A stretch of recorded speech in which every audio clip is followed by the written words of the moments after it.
Om Shanti. Good morning आप सभी बाबा के रूहानी रत्नों को।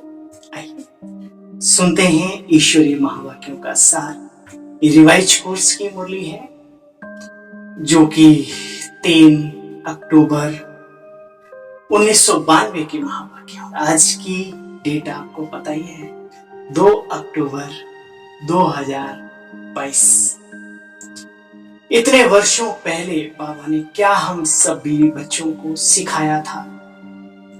अव्यक्त महावाक्यों का सार है। अव्यक्त महावाक्य आप समझते हैं। अव्यक्त अर्थात जब ब्रह्मा बाबा संपूर्ण बन गए, उसके बाद जो शिव बाबा ने थ्रू अव्यक्त ब्रह्मा की हम सब बच्चों की पालना की, दादी गुलजार जी के द्वारा, वो उन महावाक्यों का सार है। साकार में बाबा समझाते थे आत्मा क्या है, परमात्मा क्या है, संपूर्णता क्या चीज होती है, देवत्व क्या है, हिस्ट्री, ज्योग्राफी, जो भी है। अव्यक्त मुरली में बाबा वैसा बनने के लिए प्रेरित करते हैं कि आप ऐसा कैसे बन सकते हैं। प्रजापिता ब्रह्मा बाबा अपने अनुभव अव्यक्त होने की बात सुनाते हैं कि बच्चे ऐसे ऐसे पुरुषार्थ करो तो ऐसे मंजिल पर पहुंच जाएंगे। धन्य है हम, धन्य है हमारा भाग्य, धन्य है ये समय जो हमें इन सब बातों को सीखने का मौका देता है, समझने का मौका देता है। शुक्रिया इस समय को भी और उस दाता को भी। वही पुनः आज आपके बीच ईश्वरीय अव्यक्त महावाक्यों का सार इसी वे मुरली दर्शन के द्वारा। ब्राह्मण अर्थात सदा श्रेष्ठ भाग्य के अधिकारी। सुना, ब्राह्मण अर्थात सदा श्रेष्ठ भाग्य के अधिकारी। आज भाग्य विधाता बाप दादा अपने सर्व बच्चों का भाग्य देख हर्षित हो रहे हैं। कल की मुरली याद है आपको? बाबा ने कहा किसी का बच्चा गुम हो जाए और बहुत दिनों के बाद मिले तो वो बच्चा भी बाबा बाबा कह के चिपट जाता है। माँ बाप को कितनी खुशी। अलौकिक माँ बाप की बात, लौकिक माँ बाप की बात, और यहाँ तो अलौकिक और पारलौकिक माता पिता की बात है। इतना श्रेष्ठ भाग्य, इतना सहज प्राप्त हो, ऐसा सारे कल्प में सिवाय आप ब्राह्मण आत्माओं के और किसी को भी प्राप्त नहीं है। बोलो, है किसी को? नहीं है। सिर्फ आप ब्राह्मण आत्माएं इस श्रेष्ठ भाग्य के अधिकारी हो। यह जन्म ब्राह्मण जन्म मिला ही कल्प पहले के भाग्य अनुसार। जन्म ही श्रेष्ठ भाग्य के आधार पर हुआ है, क्योंकि ब्राह्मण जन्म स्वयं भगवान के द्वारा होता है। अनादि बाप, अनादि ब्रह्मा द्वारा यह अलौकिक जन्म प्राप्त हुआ है। जो जन्म ही भाग्य विधाता द्वारा हुआ हो, वो जन्म बच्चे कितना भाग्यवान है? ऐसे कभी कभी किया करो, वाह मैं बहुत भाग्यशाली आत्मा हूं। कभी कभी नहीं, रोज जब मौका मिले एक मन से भी करो, स्थूल हाथ ना भी जाए, संकल्पों से बार बार याद करो मैं कितनी भाग्यशाली हूं।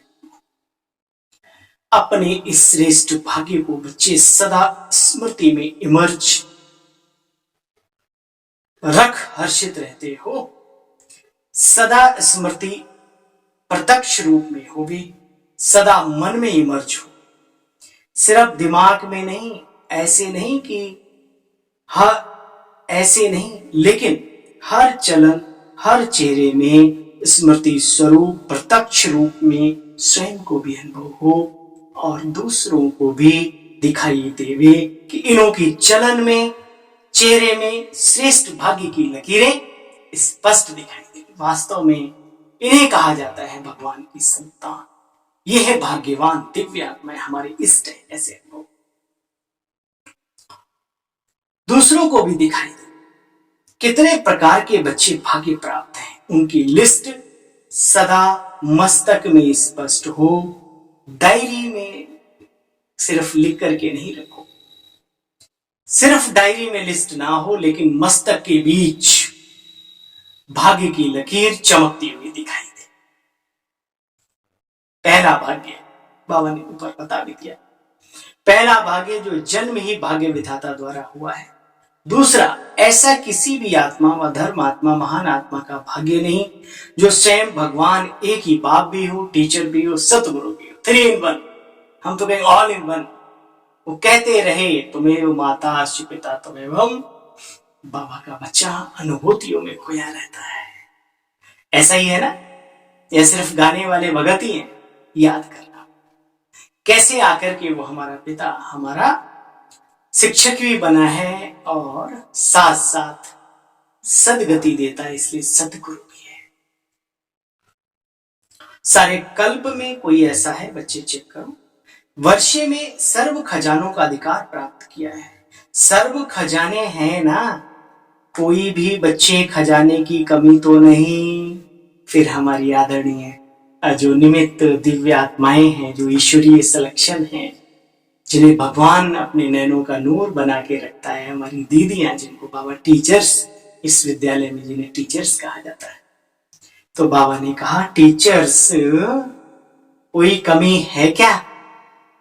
बोलो। बड़ा मकान होना चाहिए, जिज्ञासु अच्छे अच्छे होने चाहिए। अरे भाई, जब अच्छे ही होंगे तो अच्छे को अच्छा बनाया जाता है या बुरे को अच्छा बनाया जाता है? करो विचार। ये कमी है, ये कमी है नहीं ना। जितनी सेवा बच्चे निर्विघ्न बढ़ती है तो सेवा के साथ साथ साधन भी सहज और स्वतः ही बढ़ते जाते हैं। छीना झपटी में हाय हाय मस्ती है, लेकिन जो प्यार से, स्नेह से, निर्विघ्नता से कार्य आगे बढ़ता चले, उसमें साधन सुविधाएं स्वतः ही जरूरत के हिसाब से बाबा करते रहते हैं। देखो बच्चे, परमात्मा द्वारा पालना मिल रही है, कितना श्रेष्ठ पालना है। परमात्मा पालना कितनी ऊंची है, ऐसी पालना सिर्फ अभी प्राप्त है, सतयुग में भी नहीं मिलेगी।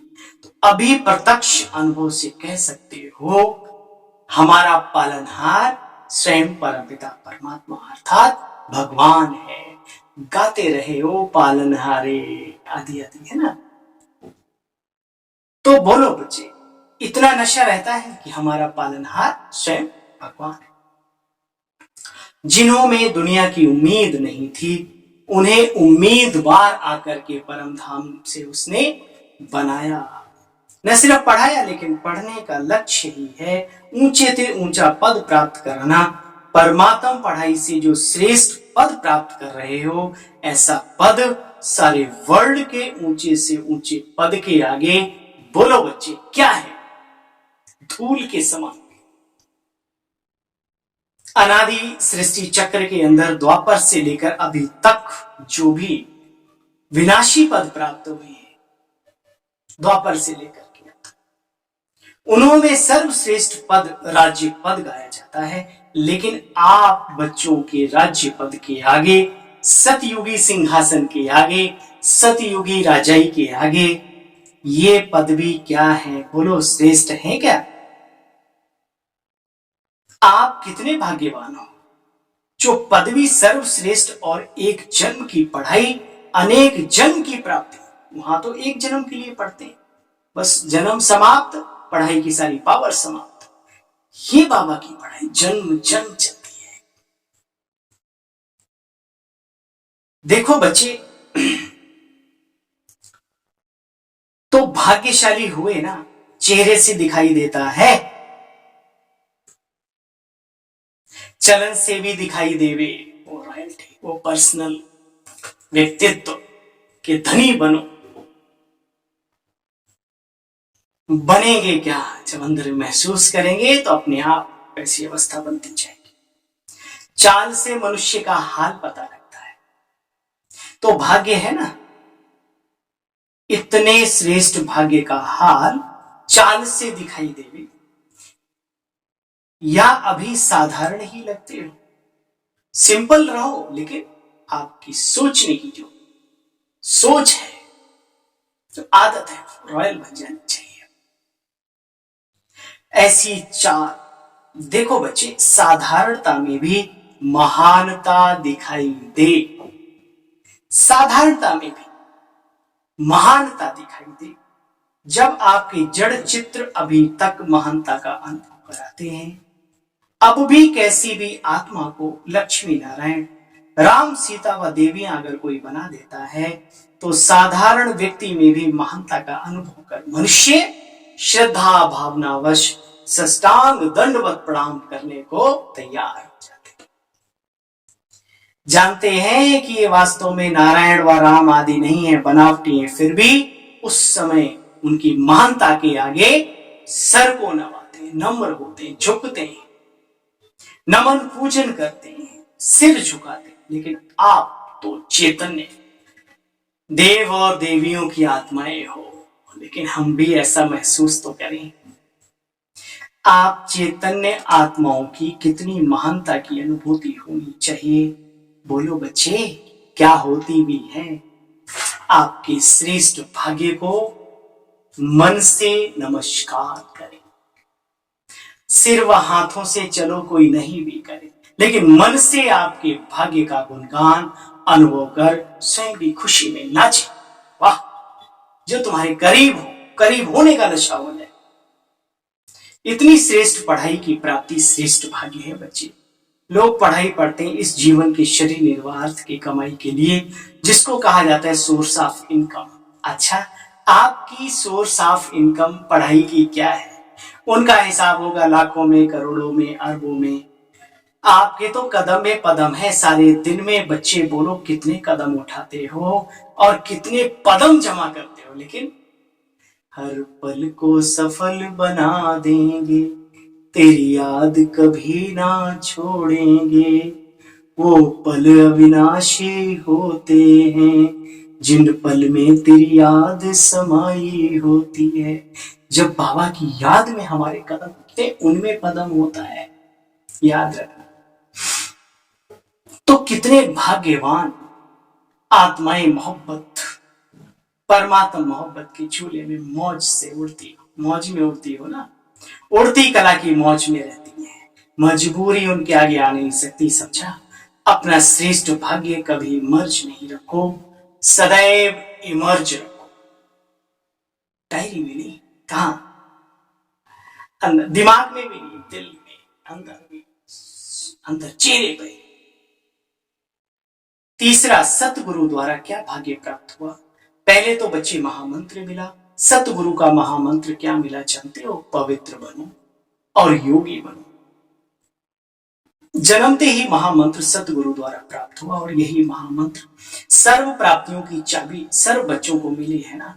योगी जीवन, पवित्र जीवन ही सर्व प्राप्तियों का आधार भी है, इसलिए चाबी है बच्चे। अगर पवित्रता नहीं तो बच्चे योगी जीवन भी नहीं, तो अधिकारी होते हुए भी अधिकार की अनुभूति कैसे कर सके। इसलिए इस महामंत्र को याद रखो। यह महामंत्र सर्व खजानों की अनुभूति की चाबी है। क्या? योगी बनो, पवित्र, पवित्र बनो, योगी बनो। जीवन में सचरित्र तो स्वतः ही बन जाएंगे। बहुत काल के भाग्य की अनुभूति करने वाले अंत में भी पदम भाग्यवान प्रत्यक्ष होंगे। अब नहीं तो बच्चे याद रहे, अंत में भी नहीं। इसलिए याद रहे, ऐसे कभी नहीं सोचना कि संपूर्ण तो अंत में बनना है। नहीं, संपूर्णता की जीवन का अनुभव अभी से आरंभ होगा, तब अंत में प्रत्यक्ष रूप में आएगी। अभी स्वयं को अनुभव करते हो, औरों को भी अनुभव, जो समीप संपर्क में आवे उनको अनुभव हो, और अंत में विश्व में फिर प्रत्यक्ष ये अनुभव हो जाएगा तुम्हारे जीवन में। समझा? भाई साहब कहा करते थे, बाबा जो कहते हैं समझा, तो अपने को कहो, बताओ क्या मैं समझा हूं? जो बाबा ने जो भी बोला है उसका एक एक पॉइंट का रहस्य, गूढ़ रहस्य क्या हमारी बुद्धि ने समझा? नहीं समझा तो अपने बड़ों से, निमित्त आत्माओं से पूछो। आप मुझे भी कमेंट बॉक्स में लिख करके पूछ सकते हो कि भैया जी ये बात हमें समझ में नहीं आई। आप मुझे कॉल कर सकते हैं, आप मुझे मैसेज कर सकते हैं, मैं उत्तर देने के लिए अवश्य तैयार हूं, जितना भी मुझे आता है। देखो बच्चे, आज बाप दादा सर्व बच्चों के श्रेष्ठ भाग्य की लकीर को देख रहे थे। कितना खुशी होती बाबा। जितना बाप ने भाग्य देखा उतना ही बच्चे सदा अनुभव कम, उतना बच्चे कम अनुभव करते।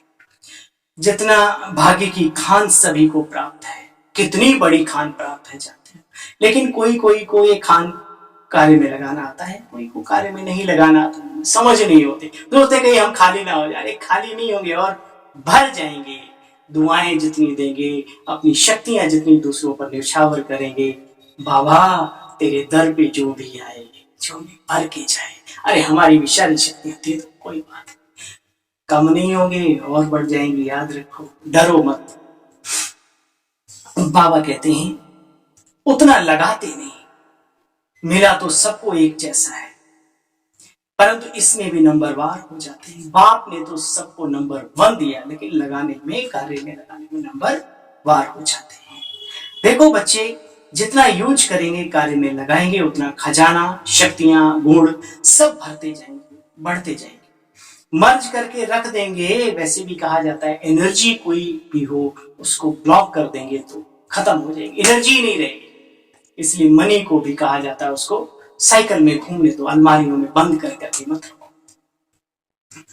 तो समझा बच्चे, पहले स्वयं अनुभव करेंगे, दूसरों को भी अनुभव तब करा सकेंगे। अगर स्वयं ही अनुभव नहीं करते, औरों को क्या अनुभव करा सकेंगे। आज बाबा संकल्प देते बच्चे, जो भी अपने अनुभव हैं चलन और चेहरे पर लाओ। चलन माना व्यवहारिक जीवन। समझा क्या करना है। ऐसा नहीं सोचो जिसमें आना होगा आ जाएंगे 108, 16,000, 108 क्या दिया। बाबा ने कहा बच्चे, 16,000 की माला सदैव नहीं जपी जाती, कभी कभी कोई बड़े यज्ञ करते हैं उसमें भले कोई जपता हो, लेकिन 108 की माला सभी सिमरते। कोशिश करो 108 में। इसलिए अपने आप को जानो, पहचानो कि बच्चे मैं, पहचानो कि मैं हूं कौन, कौन हूं मैं, किसका हूं, किस लिए यह जन्म हुआ है हमारा, किस लिए अपनाया है उस पिता ने आदि। अच्छा, चारों ओर की सर्वश्रेष्ठ भाग्यवान आत्माओं को, जन्म सर्व जन्म से प्राप्त परमात्मा अधिकारी आत्माओं को, सर्व बाप द्वारा श्रेष्ठ वर्षा और परमात्मा पालना देने वाले सत्य शिक्षक द्वारा श्रेष्ठ पढ़ाई का श्रेष्ठ पद और श्रेष्ठ कमाई करने वाले सतगुरु द्वारा महामंत्र और सर्व प्राप्त वरदान प्राप्त करने वाले ऐसे अति श्रेष्ठ पद्मा पदम, हर कदम में पदम जमा करने वाली श्रेष्ठ आत्माओं को बाप दादा का याद प्यार और नमस्ते। हम सब पद्मा पदम भाग्यशाली आत्माओं की ओर से बाप दादा आपको भी दिल व जान, सीख व प्रेम से बहुत बहुत याद प्यार, गुड मॉर्निंग और नमस्ते। थैंक यू बाबा। कितना शुक्रिया करें, शब्द नहीं। आज वरदानी बाबा का हम सब वरदानी मुक्तात्माओं के लिए वरदान, विशेषकर हमारे लिए महसूस करो। जो मुरली बाबा की चल रही होगी, हम सामने बाबा हमारे लिए महावाक्य उच्चारण कर रहे वरदान के रूप में।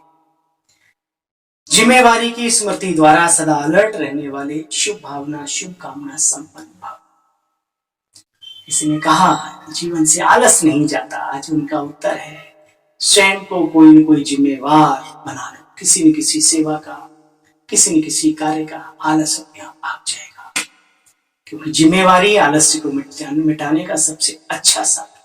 जिनके माथे मामला, तिनको चैन कहां, नींद कहां, खर्राटे का। बाप दादा कह रहे हैं, स्पष्टीकरण कर रहे हैं इस वरदान का, आप बच्चे प्रकृति और मनुष्य आत्माओं की वृत्ति को भी परिवर्तन करने की जिम्मेवार, लेकिन यह जिम्मेवारी तभी निभा सकेंगे जब आपकी अपनी वृत्ति शुभ भावना, शुभ कामना से संपन्न हो, सतो प्रधान और शक्तिशाली हो। जिम्मेवारी की स्मृति सदा अलर्ट और एक्यूरेट बना देती है। हर आत्मा को मुक्ति, जीवन मुक्ति दिलाना, वर्षीय का अधिकारी बनाना बहुत बड़ी जिम्मेवारी है। इसलिए कभी भी अलबेलापन ना आवे, वृत्ति भी साधारण ना हो, सोच हमारी कभी भी छोटी ना हो। इसलिए एक्ट लोकली लेकिन थिंक ग्लोबली। ग्लोबली क्या, ब्रह्मांडली, अब पूरे वर्ल्ड के लिए, ब्रह्मांड के लिए चराचर का जो भी सिस्टम चल रहा है सबके, कभी सूर्य को वायदेश, चंद्र को, तारों को, अनेक ग्रह नक्षत्र हैं उनको दो, और अनेक वो चीजें हैं जिनको आज तक साइंस खोज नहीं पाई है, उनको वाइब्रेशन दो। सबके लिए दुआएं, शुभकामनाएं। बाबा ने सिखाया, बाउंड्री थोड़ी कीजिए कि आप इतने तक सीमित रह सकते हो, नहीं। और जरूरत पड़े तो ब्राह्मणों को भी दो। जरूरत है महसूस करनी है इस बात को, चाहे अपने से बड़े हों, छोटे हों, बराबर हों, सभी को इन आध्यात्मिक शक्तियों की आवश्यकता है। वर्तमान समय माया का विकराल रूप है, तो हमारे शब्द नहीं बल्कि हमारे वाइब्रेशन ही उनके जीवन को निहाल करेंगे, जैसे बाबा के करते। स्लोगन है, अपने हर कर्म द्वारा सहारे दाता बाप को प्रत्यक्ष करो तो अनेक आत्माओं को किराया मिल जाएगा। ओम शांति, ओम शांति। गुड मॉर्निंग सभी को अपने इस रूहानी सेवा साथी भाई की ओर से बारंबार आभार, शुक्रिया, नमन, नमस्ते, नमस्कार। कल मिलते हैं पुनः, बाबा की मुरली का सार लेकर आपके सामने प्रस्तुत होते हैं। तब तक के लिए इस सेवाधारी को आज्ञा दीजिए। Om Shanti, good morning.